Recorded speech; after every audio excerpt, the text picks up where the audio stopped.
Welcome once again into the Radiopedia Reading Room, a podcast unconcerned with books or poetry, tea leaves or palmistry. It's a radiology podcast. My name is Andrew Dixon, and joining me, 21 today, I'm just so proud of how he's turned out. It's my co-host, Frank Gaillard. 21. My gosh. It seems like even more than a lifetime ago. I didn't have a big 21st, but I imagine you probably did. And I reckon you ended up at the end of the night handcuffed to a stop post somewhere with your eyebrows shaved off. No, that was my Bucks party. You can't remember your 21st birthday? I don't think I had one. Really? You know, I'm an ethnic. 21st, we didn't understand what that's all about. You didn't get a giant beer mug or a massive, that's right. A low ball glass. a massive key that said 21 on it? No. Oh, man, you've missed out. So this is episode 21. That's why we're leading into the 21st. And it's a hostful episode, Frank. So that means just you and me and a microphone, no guests. And as is customary, you've passed me a list of cryptic topic titles for us to talk about. There'll be some goats, some meat, some neuroradiological bias, no doubt. Oh, absolutely. I think really for me, the hostful's a sort of a therapy session. So maybe we should get ourselves a couch and you can get yourself a pipe and a tweed jacket and we can go through all sorts of goats for an hour. And for any of our listeners that are fortunate enough not to have any idea what we're talking about, goats are annoyances, pet peeves that get our goat. Is that an Australian expression, do you think? Getting our goat? Maybe. I don't know. Maybe people can write in and tell us. But yeah, that's where it's evolved from. I think you started talking about all your pet peeves on the podcast, Yeah. and then I said things that get my goat, and then that's evolved into us just talking about pet goats. So that's the idea mainly of the hostful episode. Yep. I'll also be throwing in some of my little segments like Journal Club, letters and feedback, what you up to, and another cognitive bias Good. to chat about because we launched that last time. Yep. You ready to get into it? Let's get into some goats. All right, let's have a look at your little list here. Some intriguing ones. This one's intriguing. Mouse monkey MDM. What is that? So I'm very ambivalent about multidisciplinary meetings. I think a good meeting is great. It can be educational. It's good for patient outcome, probably. It's certainly good for keeping everyone part of that team on the same page and knowing how everyone else does things. It's good also, can be fun if the group gets along well. But so many MDMs are just rubbish. And being a mouse monkey is where the radiologist just sits behind a PACS workstation and some clinician or surgeon or physician or whatever in the audience just tells them where to scroll. And it's like, oh, scroll up, scroll down, go to a T2, and then there's talk about the radiology as if you're just there to be a monkey using the mouse. And it drives me crazy. Yeah. It's not so bad at our hospital, but when I was overseas and at other places I've worked, the role of the radiologist was so subservient to everyone else in the room.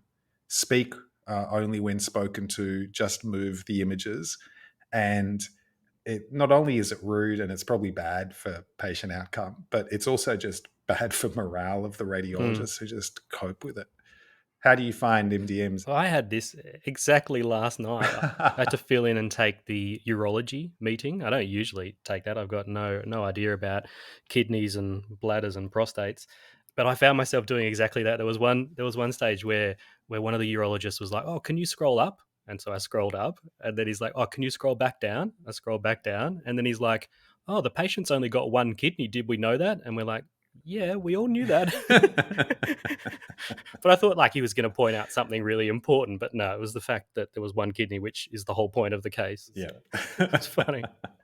The other thing they did in this meeting, which is another one of my pet goats, is they started teaching their fellow who's coming up to his exams in the middle of it. Oh, yes. And you add up the costs of everybody in the room, right? There's a pathologist, there's a radiologist, there were some oncologists, radiation oncology as well. So all these guys are in the room, and if you add up the pay rates of everybody, it's a very expensive hour-long meeting. To sit and watch teaching their fellow. That this one trainee fumbles his way through a case before they all go, "Oh, no, I reckon we should just get a follow-up in 12 months," after he's explained all these other things that he'd do.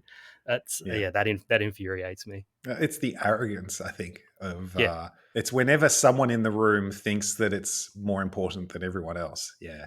If we're going to talk about things that are really annoying during MDMs, the other one is they put in 10 cases, and for 5 of them, the person who put it in doesn't turn up, or they say, "Oh, don't worry, we don't need to see that this yeah. week." That happened last night as well. That happened last night. Oh no, we haven't got the pathology for that one. Oh no, he's not here today. We won't be able. And it's like, why did I waste my time looking Yeah. through this whole case? Yeah. We need a special episode just to debrief about MDMs, I think. Should we move on to Yes, another please. topic? So, Let's. should we do my cognitive bias Yes, segment? let's. So, last Hostful, I sprung the alliterative bias on you, Gaillard, and I selected that one because it was just the first alphabetically in the Radiopedia article.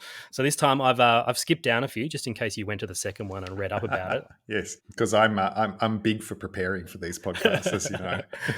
Do you want to have a try at defining this one? So the bias is availability bias. I think I know this one actually.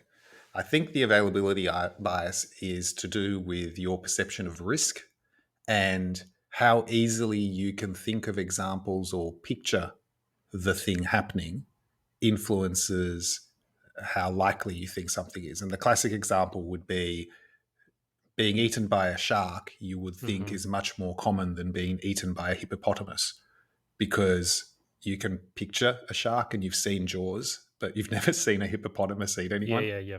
I think that's what availability bias means. Yeah, you can recall that Yeah. information a lot more easily, even if it's actually a rarer circumstance. You can recall it because, yeah, I've seen news stories of when that shark attacked that Yeah. person. So, therefore, that must happen all the time, as opposed to something falling off an airplane and killing someone, which actually happens more often than a shark killing someone. And how does that affect radiology, though? I think in radiology, I'm like, if you've just watched a lecture on a Mm. specific Oh, topic yes, or of you've course. just seen a diagnosis in the MDM, then suddenly you see a case, even if it's only remotely similar, it's the first thing that comes into your mind. Yeah, our hospital has yo-yo-like fads from in the neurology department for reversible vasoconstriction syndrome. Yeah, Every 12 months or so, they just decide that every patient has that, and you get a whole flurry of requests, usually because there's one patient that does have it, and then suddenly everyone has it, and then no one has it again. yeah, those And ebbs and flows where, like, yeah, especially if something was missed and it took a long time to make the yeah, diagnosis, and then suddenly you're trying to overcall it and find it more often than it really is there. On our website, we say the availability bias refers to the tendency for your diagnostic judgments to be unduly influenced by information or experiences that are readily recalled in your mind. Use of information sources beyond your own personal experience, such as publications or opinions from colleagues, may help to minimize the availability bias. And then this is a different source. It says the availability heuristic occurs when we judge the likelihood of an event based on how easily we recall similar events. If we can vividly remember instances of that event, we deem it to be more common than it actually is. yeah. I think those ideas are really important because you have to be aware there's so many traps of judgment rather than knowledge. And we don't teach that anywhere near enough, if at all, in our radiology syllabus, where how you apply the knowledge that you've gained is at least as important as actually knowing different conditions and what they look like. And yet, I don't think in our exams there was a single question about cognitive biases or Mhm. estimating prevalence. Can you imagine if you didn't have CPD continuing education and you've finished as a radiologist and then all of your experience is really just putting out your own reports and then you just get into this positive feedback loop. If you don't get feedback, Yeah. absolutely. Yeah. And so really the availability is, oh, I always give the patient chronic small vessel ischemic disease whenever I see this. So that just becomes the availability heuristic Yeah, that's rather true. than thinking of anything else. It's self reinforcement and why you should really follow things up as much as possible to notice that you were convinced that you were wrong. Speak to colleagues and get Yeah. other opinions and continue to educate yourself about other. Maybe turn up to an online radiology conference if one was available soon. Can't think of any. Now, should we move on from here? Yes. Let's do it. So, I'm going to read a couple of little segment titles that you've sent to me, and then you Okay. can pick one or two of these which you'd like to talk about. So, these are the ones that tickled my fancy because I've got no idea what they mean. One is called Terse Tuesdays. Oh, yes. Another one you sent is banana peel hot desk. Oh, that's a long one. And then the third one is deep teaspoons. Right. So I'm going to do two. The banana peel hot desk. That's the long debrief That's session. for I another think time. it's another time. Deep teaspoons. This is the smallest goat you can possibly imagine. But I hate deep teaspoons. When I eat yogurt or ice cream or something, I want to be able to get all of it easily from the whole spoon. I don't want some of that stuff to be left in the concavity of a teaspoon. Oh, I want flat, shallow, so that things sit on top and you can easily get them off. And when you pull it out of your mouth, there's not a little meniscus of yogurt left in the bottom. this is very So specific. and it probably annoys me way more than it should. But I thought you were going to talk about if you drop like a teaspoon or something into the yogurt, how it covers the whole of the oh, spoon, that's and then very you've just got annoying too. yogurt. That's very annoying. Yeah, I need a better Yeah. term for that. I dropped a whole ladle into soup the other day and it was infuriating. Well, my kids end up always shoving like the knife all the way down into the Nutella jar. So that there's, I think they do that because you're allowed to lick the Nutella. That's a good strategy. All right. So you're saying the depth of the actual concavity of the spoon, you don't like it too deep. This Yeah. reminds me of a story, actually. I went to a really, really fancy restaurant in Melbourne, Vue de Monde, right? Oh, very fancy. So they brought out these spoons, right? And the spoons they were lovely patterned metal spoons, but they had like a texture to them. I think I actually remember those. It was awful. Yeah, and I basically you take a mouthful of whatever you're tasting, and because it's not a smooth spoon, you actually get this rough sensation on your mouth. And I'm like, have you got a different spoon that I can have that's just smooth? And they're like, oh no, we don't. And they actually sent me out the chef's tasting spoon that he uses because they're like, this is the only smooth spoon we have, sir. It's also, I think, from a medical background, anything with like ridges and things, it's like, how well did you clean this? It's got to be Yeah. harder. I want something polished, stainless steel that's been autoclaved. All right, the second one is Terse Tuesday. This is a new Frank initiative at Royal Melbourne, or at least in whatever part of Royal Melbourne I I think happen I to can be. predict what this one is. And this is that everyone who's reporting with me has to make a concerted effort to shorten their reports to the point of feeling uncomfortable about how short they are, and just notice that everything's fine. Because I was reading through reports from like 10 years ago, and it's amazing how much shorter they were. Yeah. Now with voice recognition and I don't know what's changed, our reports are just getting longer and longer and longer. A normal non-contrast CT brain seems to take 3 paragraphs sometimes. And I'm not sure that there's any benefit. In fact, I'm pretty sure there's lots of downside. So Terse Tuesdays, it's going to be worldwide, I think. This reminds me of another story. I've got a registrar. Won't name him, but I call him Night Boy. I don't think he'll mind me calling him that, just because he seems to be coincidentally be doing nights when I'm like the on-call radiologist on the weekend. Yes. So he's my Night Boy, and my little joke for Night Boy is he does a lot of reports overnight and does them real quick. They're real short, and they're basically just usually a normal report. And it's true, like there's no traumatic injury, and most of these are trauma patients, but there's no indication in the report at all that he's actually looked at this specific patient, because it's like, mate, you didn't mention the hiatus hernia, you didn't mention the left hip replacement, the cholecystectomy. Like, just give me something. Give me one little sign that tells me you've looked at it, Night Boy. That's all I'm asking. Yeah, no, I think that's important. I think the more junior you are, the more you have to indicate to the world that you've looked and that you've seen. The next time I'm on with Night Boy, I get this abdominal CT report, and it says, literally, it said the same thing 3 times within a paragraph. It said, of uncertain etiology, for 3 different things. So it said low density lesions in the liver of uncertain etiology, multiple calcifications in the liver of uncertain etiology, multiple low density lesions in the liver, in the spleen, sorry, of uncertain etiology. And I was like, firstly, they just look like cysts in the liver. Secondly, like the calcifications look like, previous granulomatous disease or something. And then the splenic ones, he said multiple, but there was actually just 2, and they were both 13 millimeters, and they look like hemangiomas. So he could have just said 2 13 millimeter splenic lesions, likely hemangiomas. It would have been great, but it's just like multiple splenic lesions, uncertain etiology. So I was like, I don't know what's better for Night Boy, but maybe he's progressing. Maybe he's going from Maybe not it's mentioning anything other than trauma to mentioning everything he sees but not yeah, interpreting it. the next step. Yeah. I do like Night Boy though. And then eventually, as you get older and people know you, you can get away with that, about to retire senior consultant where neck, chest, abdomen, pelvis, cancer screening, normal. Yeah. It's like, what about the liver? It was normal. And the lungs? Yeah. Normal. Sometimes you do feel like just saying normal, like the Night Boy, and then having a little nap. Should we move on to Journal Club? I actually I don't want us to spend very long on Journal Club because I actually haven't done a lot of reading around this. This is just something I saw on Twitter earlier in the day. It's an article published in this month's edition of the New England Journal of Hmm. Medicine, and it has radiology in it. So I thought that's probably worth talking about it. And it's interesting. It's called ultrasonography or radiography for suspected pediatric distal forearm fractures, performed in Australia, a randomized multi-center trial, really looking at non-inferiority. So, Right. is point of care ultrasound non-inferior to doing X-ray?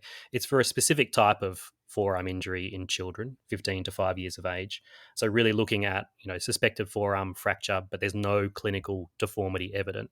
And so if there's no clinical deformity, they would get randomized to either doing point of care ultrasound to look for, a buccal fracture, or going on and doing an X-ray again to look for essentially a buccal fracture, which is what's going to be the diagnosis.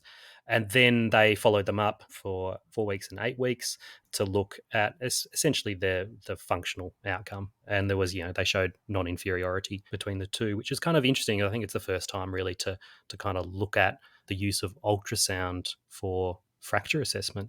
Hmm. How do you treat a buccal fracture? Does it need a full plaster or is it conservative management? I don't I would imagine that they don't need a full know. plaster, just Welcome immobilization. to the podcast of two people talking about things they know nothing about. That's why I said we'll just do this one quickly. No, but it is interesting. I think they showed that they kind of the length of stay in the ED was 15 minutes shorter or something like that. But a lot of people on Twitter were kind of quick to point out that sometimes you can be waiting hours just to get the X-ray performed, Hmm. even if it doesn't take ages for the X-ray to be performed. Sometimes the X-ray happens and then the clinician gets distracted, goes off and starts Yeah. treating a different patient. And then, it's not an hour or two later before they come back and actually go, all right, what did the X-ray show? Blah, blah, blah. Whereas if they can do it at the same time using Yeah. ultrasound, Yeah. That's interesting. I'm not sure how it's gonna go from We here. get locked into the idea that certain modalities are good for certain things Hmm. when they first developed, and it's really hard to shift. At our hospital, for example, MR venography continues to be seen by most clinicians as the way to assess dural venous sinuses because MR venograms came out and were good before CT venography was good. Hmm. And yet, if you had to pick one, aside from the radiation issues, and aside from some specific use cases, but if you had to pick one to just give to someone who's not super experienced in reading neuro, Hmm. you'd go for a CT venogram all the time. There are far fewer traps. It's much more easy to interpret. The pictures are often, better depending on Yeah. your scanner. And yet shifting clinicians' requesting habits is really hard. Again, I haven't read this study in detail, but it actually makes you think, in this setting of non-deformed forearm suspected buccal fracture, it makes you think probably no imaging is Yeah, I is don't know. is probably the best. If we've got non-inferiority between X-ray and ultrasound, what if you did nothing? What if you didn't look and you just, assumed they've got a little buccal fracture? I wonder whether that would. You're undermining our entire reason to exist. I've, Okay. there's a study that I've wanted to do for years is what's the added benefit of actually looking at the images? So if you get shown the request card or the request information for a Hmm. CT brain in ED, and you give out a report based on just what it says, and Yeah. then you look at the images, how often do you actually change what you say? And it would be a small, relatively small number where the change was significant and, quite different. I kind of do that study in my everyday reporting because often I read the clinical notes, I dictate the clinical notes, and then I actually start reporting the case as the images are still about to appear. Like I'm dictating my normal report. Wow, there's a cognitive bias there that's I'm like, Confirmation bias, maybe. yeah, exactly. It is. There's definitely a bias there, but it gets me through those kind of cases. As one of my ex bosses, no, my current boss said, when asked if he looked at all the thins from CT, and he said, "What? Look at all the images? You must be crazy. If you looked at all the images, you'd never get any work done." Yeah, exactly. It's getting that way. That's why we need the AI to highlight the images. Yeah. All right, should we move on? I've put this one in on my own. I didn't know whether you had anything, but I've just said surely Gaillard has a meat update. Oh, it's been a long time. I definitely do have a meat Oh, good. update. Look at you. There was just recently, there was a study not yet published from the University UC Davis, which I think is University California Davis. Is that right? Anyway, Maybe Colombia. Who Columbia. knows? Something starting with From C. UC Davis. And I'll read it out here. Lab grown meat, which is cultured from animal cells, is often thought to be more environmentally friendly than beef because it's predicted to need less land. Well, yes, water and greenhouse gases than raising cattle. But in a preprint, not yet peer reviewed, researchers at the University of California, Davis, there you go, I reckon it's California. I think so, have found that lab grown or cultivated meat's environmental impact is likely to be orders of magnitude higher than retail beef based on current and near term production methods. And it goes on to say one of the current challenges with lab grown meat is the use of highly refined or purified growth media, Mhm. which is what cell lines for normal pharmaceuticals use. And if companies are having to purify growth media to pharmaceutical levels, it uses more resources, which then increases global warming potential, said lead author and doctoral graduate Derek Reisner. So there you go. So it could be Mm. worse. Although, I don't know. How do you interpret that? I think this is one of those situations where it said it in the statement here. It said based on current production methods, and it's like Yeah. this is very early technology, right? It hasn't had a chance to develop scale, develop its efficiencies, and it may well be that an order of magnitude at the moment may be able to be reduced quite dramatically. Like if you look at the very original solar panels, for example, Mm. right? They were Yeah. terrible. They cost heaps to make. They Yeah. used a lot of resources to put together, and they weren't very efficient. They didn't produce a lot of energy, and so you wouldn't stop the idea of coming up with solar panels at that point, I right? wonder what the study looking at the early Wright brothers flights would say. Yeah, exactly. Yeah, that's the problem with this. And, Yeah. it's like irrespective of the carbon situation, hopefully this can be, if not, neutral in terms of carbon production relative to beef, or it can be less. That's what we'd hope. But irrespective of that, at least we haven't got the whole killing of animals thing as well. Yeah, that's right. And it completely depends on where you're getting your power from. If Yeah. your factory is solar powered, then presumably your greenhouse emissions are, I mean, there'll be other sources of greenhouse gas emissions, I assume, but Hmm. presumably the dominant one here is energy production. Yeah, that's a good point because you're not going to be able to make those cows more efficient in nature. Although they are experimenting with some seaweed, I think in Australia that helps the Diet. cattle digest, and Ah, therefore they produce a whole lot less methane. So maybe there are some advances that could happen on that side of things, but there's got to be a lot more upside. maybe SpaceX can become a beef breeder and use the methane to send Starship into orbit. We're thinkers. There you go. You heard it here first. Elon, if you want to come on the podcast to discuss cow-powered starships, we're your people. Speaking of Elon, it's time for letters and questions. Oh. Elon sent one in. No, he hasn't. It's letters. It's letters. It's time for the letters. I usually do a terrible jingle for this. A first one. This is from Dr. Stan on Apple Podcasts. He says, I don't know what it is about Australians and medical podcasts, but Radiopedia, along with Dr. Matt and Dr. Mike's podcast, are the two best medical podcasts around. I'm a veterinary surgeon and listen to your podcast on the way to work in my car. The podcast is exceptionally engaging, educational, and quite funny. It reminds me of the times I would sit in the resident's office and banter back and forth with my resident mates. Keep up the excellent work, Frank and Andrew, and I hope one day to have a translational episode with a veterinary Oh, neuroradiologist. we should, shouldn't we? Now, sticking with this theme, just today we received an email from Kathy, who says, I just want to say how awesome your podcast is. I'm a veterinary radiologist. I Mhm. worked as a clinical and teaching radiologist for 25 years, and I am now a consultant teleradiologist doing a PhD looking at CT features of the metacarpo-tarsophalangeal joint in thoroughbred racehorses. I particularly loved the interview last week with Dr. Tress, and it brought back fond memories of the days of radiographic myelography, the joy of a great subarachnoid injection. Imagine doing the old tilt table pneumoencephalography on a horse. A horse. The radiographer would be very strong for that spin, wouldn't they?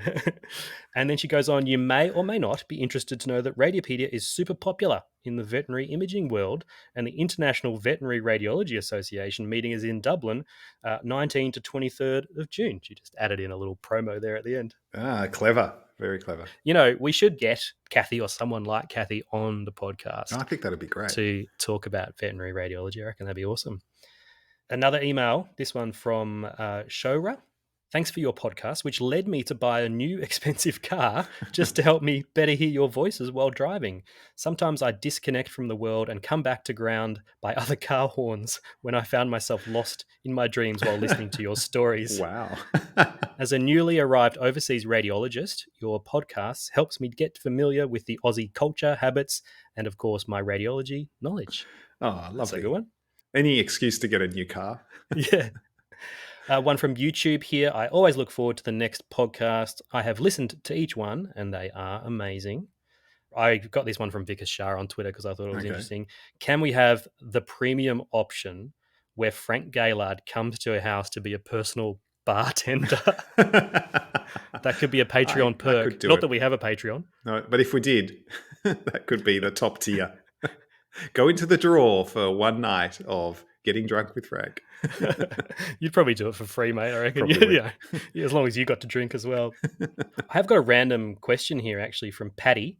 Do you want to tackle this one? I find myself connecting with most things that the two of you say. That's weird. So I'm hoping you might have a good movie recommendation for me. Got any, Galen? Well, actually, I recently watched for the first time. I don't know how I avoided this. Her, the AI Oh yeah, movie, and it's exceptionally good. I'm going to rewatch it again because I think there's a lot in there, and the cinematography is amazing. I watched that back when it came out and thought this will never happen. This is so unrealistic, and now it's No, so Her is great, and it made me think of Ex Machina as well. Have you seen Ex Machina? yeah, I have as well. Yeah, Yeah. which is another fantastic, really, both of them really constrained movies with really good performances, and both of them still very much appropriate for what's going on at the moment with AI. Do you want to explain the concept of Her maybe? Well, Her is very easy to understand. It's a guy that falls in love with the voice of Scarlett Johansson, which, Quite yep. relatable. Yep, fair enough. But it's his Siri, I guess. She's like an AI Siri assistant, and he's a lonely guy. But what's really impressive about the way it's shot is there's nothing. They don't make him out to be pathetic, and you understand and can relate to why, like, the relationship that they develop actually feels quite natural, and that's I think really insightful in presumably how things will evolve over time. It reminds me of a Black Mirror episode. Did you see this one where I think the wife passes away and you get an AI replacement of the wife who's like just on an iPad screen or something, but can converse with the bereaved person? Well, that's going to be the new Apple Vision Pro. Did you see the promo for that that's just come out? No. They're like a VR, augmented reality Apple headset, which does 3D video recordings of what you're looking at to play back later. And then, yeah. And it also does all the AI generated images of. So when you're speaking to someone while wearing your mask and they're wearing their mask, you see an AI version of them that does not have the mask, and they see you without the mask. So you're not actually looking at each other. You're looking at two avatars of each other. I watched it and simultaneously thought, when can I have one? And this is awful. And it's yet another way that people are just going to be disconnected and just staring into, Ready Player One. Like, I heard about another one the other day. I think it's called Seance AI. Again, if you have a partner who's passed away, you can upload their social media data and things like that, Oh, and talk about their favorite things and what they were like as a person, and then it will generate a bot that can have a conversation with you, hmm, simulating your partner. It's freaky, hmm, isn't it? But yeah. these things are coming. Not sure how I feel about that. No, but anyway, her and Ex Ex Machina, Machina, both highly and for recommended. that matter, Black Mirror. The whole multiple seasons of Black Mirror also highly recommended from me. Yeah, there's some good stuff in there. Yeah. All right, should we move on to our favorite segment, Frank, which is what you up to? Do you want to start? Yeah, all right. The most time consuming but awesome part of the last few weeks has been getting a couple of new developers on board with the Radiopedia team, AJ and Ed, who have joined us. And it's great. They're already pumping out new features. So that's awesome. And our first ever copy editor is starting on the team. Oh, this is exciting. Yeah. This is so, for those of you who aren't familiar with how the Radiopedia process works, every single edit, no matter how little or large, gets reviewed by one of our volunteer editors who are mostly radiologists or radiology trainees or radiographers. And there's always been more and more and more work, more and more new cases. And a lot of the edits that we are having to do aren't to do with radiology. They're to do with spelling or grammar or how closely the content aligns to our style guide. And it's important that we do it, but it's not a lot of fun to do it, and it takes quite a lot of time. And so we've employed Arlene, who's going to be our first professional full-time copy editor, and hopefully will take care of a lot of that work for us and allowing our editors to focus really on the radiology side of things. Awesome. I think all of the editorial team are really looking forward to Arlene. Come on, Arlene. Yes. Sorry, I was just leading myself into my own little joke there. What have I been doing? Is that Yes. what you're going to ask? That's, Well, wife of the podcast this morning was just picking up a Tesla, so we've got a Tesla now, so that's mm, exciting. Completely unrelated to radiology on the podcast. But in terms of working on the conference this morning, this will sound weird, but the thing I was doing this morning is in some of the graphic designs, we've kind of got like a surf theme, and we've been using a lot of surf kind of images, surfers on waves. And I wanted to use not just male surfers. So far, they've been mainly male. And I was like, I wanted to use some female ones, but I kind of wanted to make sure that they're appropriate, right? I didn't want to have like, bikini female surfers or any, little butt cheek shots, those kind of things. so And it was you were actually doing this while the wife of the podcast was out getting the new car, I take it. It's all right. She doesn't listen to the podcast anymore, so we're free. We're free to go. But it was actually disturbingly tricky to find stock photos, on Pixabay and Mm, Unsplash and Pexel, those kind of places, to actually find ones that weren't kind of sexualized in any way. They weren't. I yeah, mean, not hypersexualized, but they're just. I just want a woman looking totally badass in a wetsuit on a wave, right? And it's yeah. actually quite tricky to find. I found some, so we're going to use those. But that's what I was doing this morning, which sounds really weird thing to be doing, but It sounds more fun than what I was doing.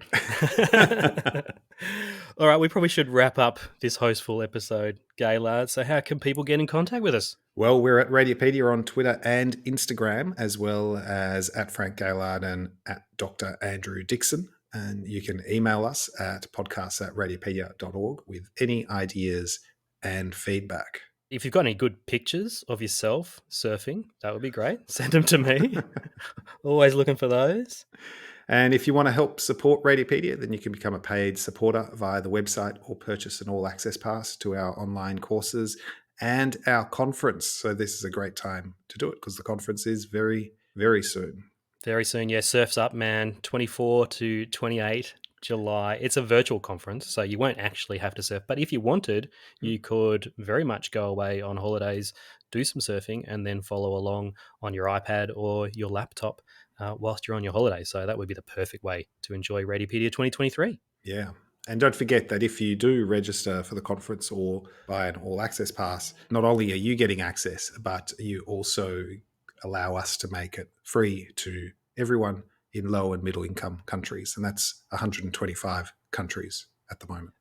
And what else can people do, Frank, And to of help course, us you can out? help us out by leaving a 5-star review in the podcast app of your choosing. Awesome. That is the Hostful done and dusted. We've learnt that we probably should do more prep for the journal article segment. Maybe not talk about things that we don't know. I doubt that's going to stop us in the future. Next week, I have a readful episode for us, Frank, with Oh, an okay. interventional radiologist. Ooh. So look forward to that one. I'll read the outro here. So we'll catch you all again sometime soon in the reading room. Stay rad, everyone. Stay rad. Hang 10, dude. Gnarly. Bye, Frank. See ya.